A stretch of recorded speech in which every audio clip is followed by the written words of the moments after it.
How's it going, everybody? Today's project is this lawn boy I picked up free. I bought something else at a estate sale and they were just giving this away, so I'm like, okay, I'll take it, no problem.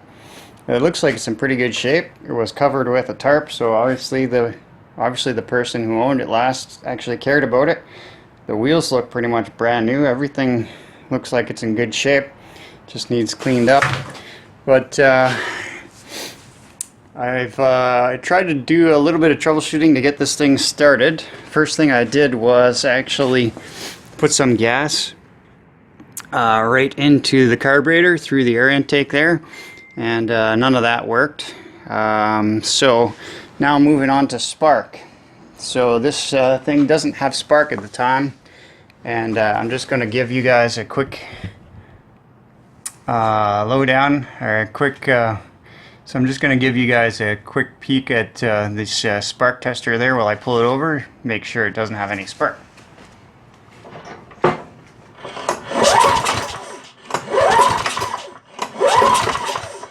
Alright, so as you can see, there is no spark. So I could try and troubleshoot the coil, the ignition coil, but I suspect there's something going on with this cable. So here's the other end of the brake cable, and this thing, when you pull the handle up top, should actually cause this arm to move over. That's going to release the brake, but it also removes the ground, which is actually underneath here. It removes that connection to the coil and allows for spark. So if this isn't going to move over far enough, it's not going to do that. It's not going to release that that ground. So I'm going to pull the handle up top and you're going to see it move, but that's full travel. So it is not moving very much. So what we're going to need to do is to lengthen this sheathing somehow and effectively make this cable smaller, and it's going to put more tension on this cable and then hopefully get this guy to come over a lot further. Alright guys, so what I'm going to attempt to do here is I'm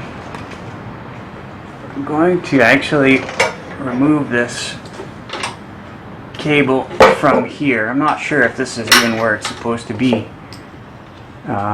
Looks like it should maybe go through here. I'm going to try it through there first.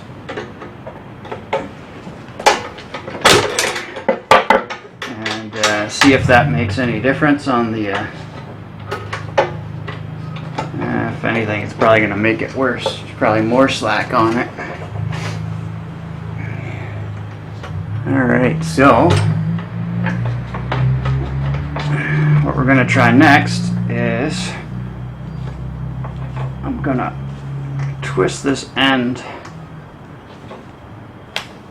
If I twist this end, effectively what I'm doing is making this longer and this cable shorter, which is going to remove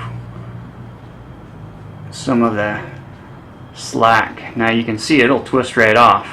Obviously we don't want it to be that loose. So we'll see how much we can adjust it here.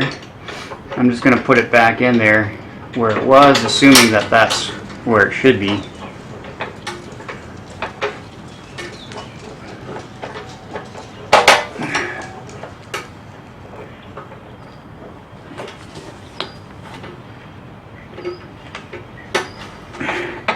And see if that's going to make any difference. Okay, so it does make a little bit of difference. Let's see if it makes enough of a difference that we get spark. So put you back down here, pull her over a couple times and see if we get some spark out of it.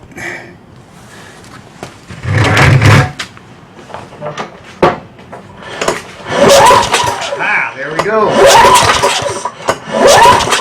So that was it. So there you have it, guys. Another quick way to diagnose a no start condition. I tried the fuel first, that didn't work. Went on to ignition next, and before I just got into the coil, I actually surmised that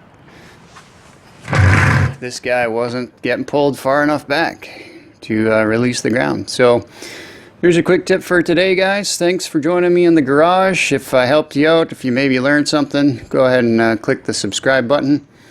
That really helps me out. And until next time, take care, guys.